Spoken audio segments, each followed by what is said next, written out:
वो भी चूड़ियां पहने हुए नहीं है, याद रखिएगा। उनके पास भी एटम बम है, याद रखिएगा। सॉवरेन मुल्क है और कि उनकी भी इज्जत है, और उस इज्जत को कायम रखते हुए आप उनसे जितनी कड़ी बात करना चाहते हो करो, लेकिन बात तो करो। बंदूक को लेकर आप घूम रहे हो और उससे क्या हाल मिला? कुछ नहीं, तनाव बढ़ते जाता है। और कोई भी पागल वहां आ जाए तो क्या होगा देश का? उनके एटम बॉम्ब है। आजाद कश्मीर के अंदर प्रोटेस्ट हो रहे हैं और हुकूमत ने जो है वो सेक्शन 144 इम्पोज कर दिया है।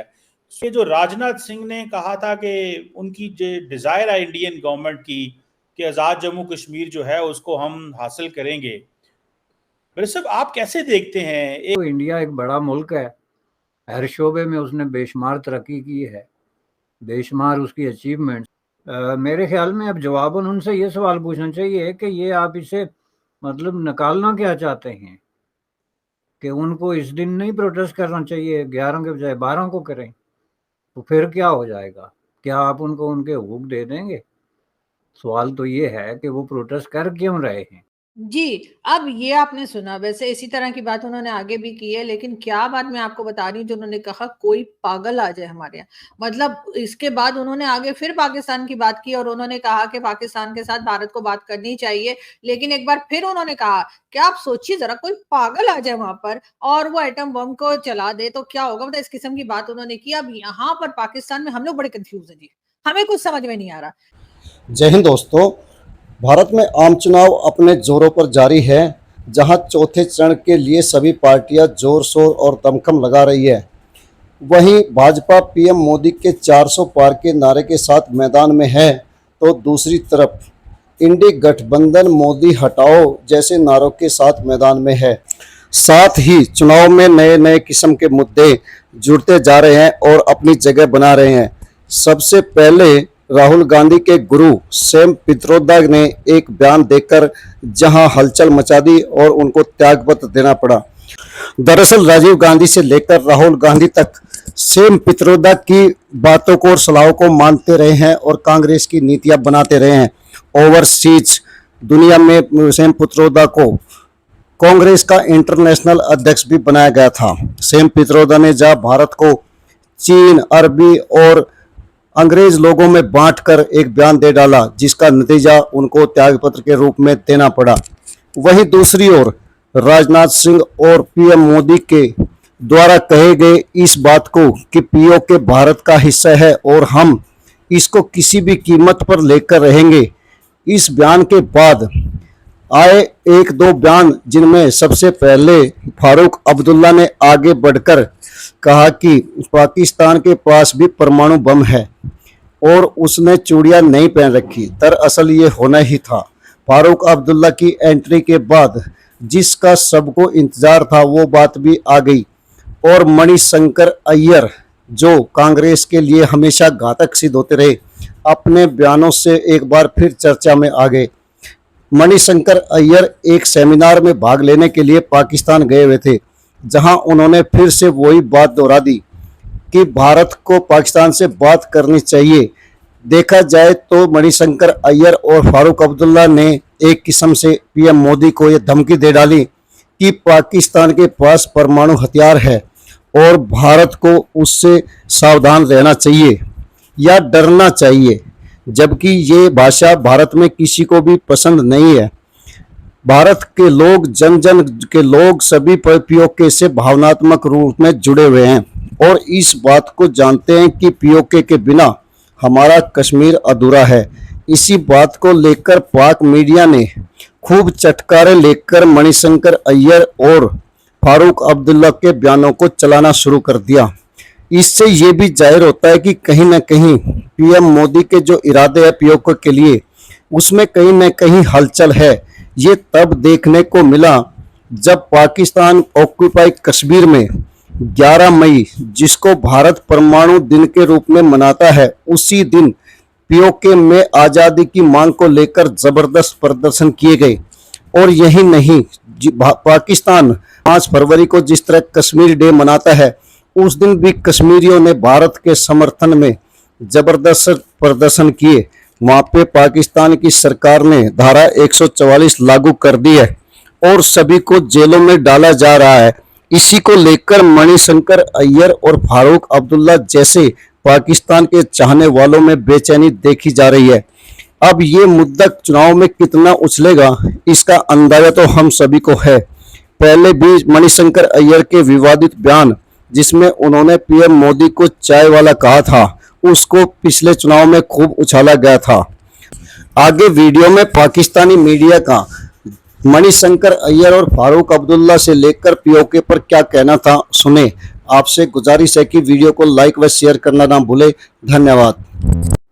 सवाल ये नहीं है कि उस दिन कोई और क्या कर रहा है, तो ये जो जाहिर है कि इस हिसाब से एक चीज़ बड़ी क्लियर है जी, जो रूलिंग एलीट है पाकिस्तानी एडमिनिस्ट्रेशन कश्मीर के अंदर, वो अपनी क्रेडिबिलिटी खो चुकी है। आप एक ऐसी हुकूमत की बात कर रहे हैं जिसमें सामने कैमरा पे आप देख रहे हैं कि शटर डाउन है, शहर वीरान है, वहाँ पे ना कोई गाड़ी है ना कोई इंसान है, इवन कुत्ते तक, वो जो वैगा बॉन्ड किस्म के कुत्ते होते हैं ना शहर में आवारा, वो भी शहर छोड़ के कहीं चले गए। मेरे ख्याल में बड़े परेशान हुए होंगे कि इन्वेस्टिगेट करने के लिए कि हुआ क्या। तो वहाँ पे गवर्नमेंट का एक तर्जमान खड़ा है, ऐलान कर रहा है जी कि जिंदगी मामूल के मुताबिक चल रही, क्योंकि इन लोगों ने जो है वो वसाइल पे कब्जा किया हुआ है। इन लोगों ने जो है वो वसाइल पे कब्जा किया हुआ है और वो उसको छोड़ना नहीं चाहते, तो इसलिए जो है वो उसको जो है वो इस तरह की बातें कर रहे हैं जो कि वो खिसियानी बिल्ली खंबा नोचे वाली बात। वो कामयाब किस्म का शटर डाउन था शार्ट नोटिस पे, और असल शो जो लग रहा है कल है, जिसके लिए गवर्नमेंट ने जो है वो 144 नाफिज कर दिया।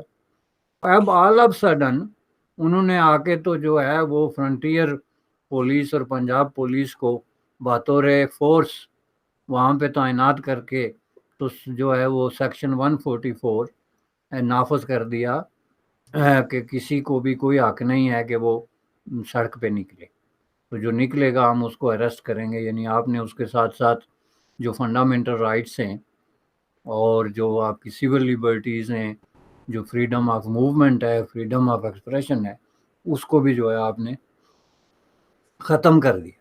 ये हमारी तारीफ हो रही थी, हमसे डराया जा रहा था भारत को, ये हमारा मजाक उड़ाया जा रहा था। इसलिए कि हो क्या रहा है, क्या कुछ लोग हमारे यहाँ जो है वो ये समझ रहे हैं कि जी मणिशंकर अय्यर साहब ने जो है ना वो भारत को, भारत की गवर्नमेंट को पाकिस्तान से बड़ा डरा दिया। जी एटम बम है उनके पास, ठीक है, चला भी सकते हैं, और अगर चला दिया तो वो लाहौर से अमृतसर आने में ज्यादा टाइम नहीं लगेगा। आप मुझे ये बताइए कि आप इतने बड़े लीडर हैं कांग्रेस के, हम आपको मतलब हमने आपको यहाँ जो सेमिनार में बुलाया था तो कुछ ना कुछ खिलाए पिलाए भी होगा ना आपको, समोसे पकौड़े चाय मतलब कॉफी, कुछ तो आपकी खातिर तवाज़ो की होगी। तो यहाँ से मतलब खा पी के आप गए, ठीक है, काफी साल हो गए, मेरे ख्याल बीच में एक आध बार और आप आए होंगे, मैं नहीं मिल पाई, लेकिन कोई बात नहीं। वैसे भी आपको पता है कि आजकल तो मैं मोदी जी मोदी जी मोदी जी कर रही हूँ। लेकिन बात सारी ये है कि खैर मैंने कभी कांग्रेस कांग्रेस पहले भी नहीं किया, लेकिन बात सारी ये कि जो गवर्नमेंट भी आए, चाहे वो कांग्रेस की हो चाहे वो बीजेपी की हो, पाकिस्तान के साथ बात करे, पाकिस्तान के साथ जो है वो डायलॉग करे, ये बात तो आप ठीक कह रहे हैं।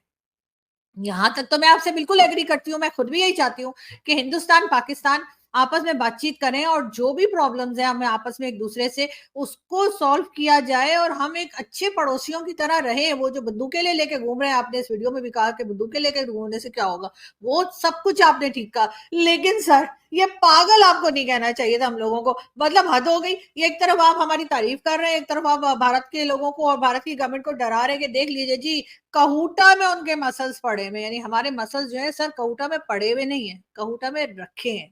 सर प्लीज एक इंटरव्यू और दे दीजिए, और अगर आप मुझे इंटरव्यू दे दें तो सर बहुत ही अच्छा हो जाएगा। मैं यही इसी वीडियो में आपसे रिक्वेस्ट कर रही हूँ कि एक इंटरव्यू मुझे दे दीजिए, और मेरे चैनल के लिए तो बड़ा अच्छा हो जाएगा, और जरा ये बात भी क्लियर हो जाएगी कि आपने मतलब पागल किस सेंस में कहा था हम लोगों को, आप कहना क्या चाह रहे थे और क्या कह गए, और उसका मतलब क्या से क्या निकल गया, या आप खुद देख सकते हैं, खुद जान सकते हैं। तो सर इसलिए प्लीज थोड़ा सा पाकिस्तानियों के बारे में जो मर्जी कहना कहिए, आप ये भी कह सकते थे कि भाई वहां से कोई भी उठेगा और कोई भी बावला उठ के जो है वो एटम बम चला देगा, लेकिन खैर बावले और पागल का एक ही मतलब होता है मेरे ख्याल है। हाँ शायद, खैर कोई बात, जल्द हम कोशिश करेंगे कि हम मणिशंकर अय्यर साहब से हम भी इंटरव्यू कर सके। अच्छा, ज्यादा से ज्यादा मना ही कर देंगे ना, तो कोशिश करने में कि आप लोग तो मतलब ऐसे हंस रहे हैं जैसे मैं ट्राई भी नहीं कर सकी कि वो मुझे टाइम दे दें।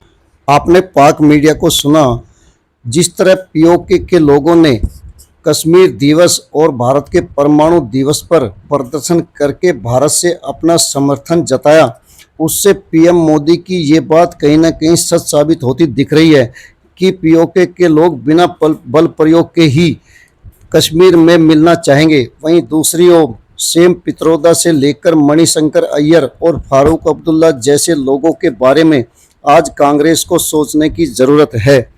वो क्या उनके विचार कांग्रेस के हैं या नहीं, इस बात का स्पष्टीकरण भी कांग्रेस को देना चाहिए।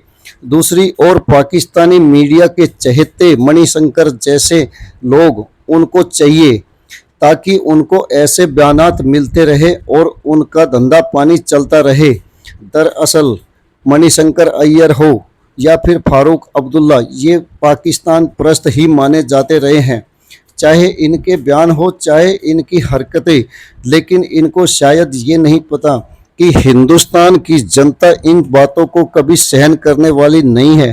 पाकिस्तान हो के समर्थन में खड़े होने वाले को भारत की जनता कभी माफ़ करने वाली नहीं है, और इसका उदाहरण पिछले दिनों भी देखा गया है, जब 2019 में मणिशंकर अय्यर ने पाकिस्तान परस्त बातें की थी तो भारतीय जनता ने बढ़ चढ़कर इसका विरोध जताया था। वहीं फारूक अब्दुल्ला जैसे लोग जिनकी राजनीति लगभग खात्मे के कगार पर है, ऐसे बयान देकर अपनी दोबारा से राजनीतिक जीवन को पुनर्जीवित करना चाहते हैं।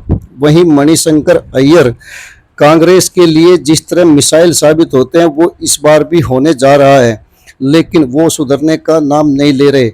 पाकिस्तानी मीडिया चाहता है कि उनको बार बार पाकिस्तान बुलाया जाए। शायद ऐसा इसलिए भी होता है कि उनको बुलाया जाता है, चाहे वो सेमिनार हो चाहे कोई और बात, मणिशंकर अय्यर को बुलाया जाता है और उनके बयान वहाँ पे खूब चलाए जाते हैं। उनके इस बयान को, परमाणु बम वाले बयान को भी खूब चलाया जा रहा है। इसके पीछे कई लोग होते हैं जो भारत के खिलाफ बातें करने के माहिर होते हैं।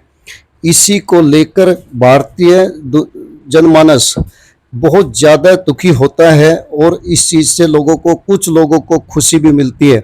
ये उसी का उदाहरण है कि कंगाल हो चुके पाकिस्तान के समर्थन में आज दुनिया का कोई आदमी नहीं खड़ा है, लेकिन फारूक अब्दुल्ला और मणिशंकर अय्यर जैसों का प्रेम पाकिस्तान के प्रति उमड़ कर आ रहा है। अब इसका नतीजा 2024 के इलेक्शन में भी देखने को मिल सकता है, जहां सारी दुनिया जानती है कि पीएम मोदी तीसरी बार सत्ता में आने जा रहे हैं। ऐसे में पाकिस्तान के समर्थन करने को मजबूर ये लोग क्या करेंगे, इस पर सोचने की ज़रूरत है और कांग्रेस को भी ऐसे लोगों के बारे में स्पष्टीकरण देने की ज़रूरत है। वीडियो को लाइक व शेयर करने के लिए आप सभी का धन्यवाद। जय हिंद, जय भारत।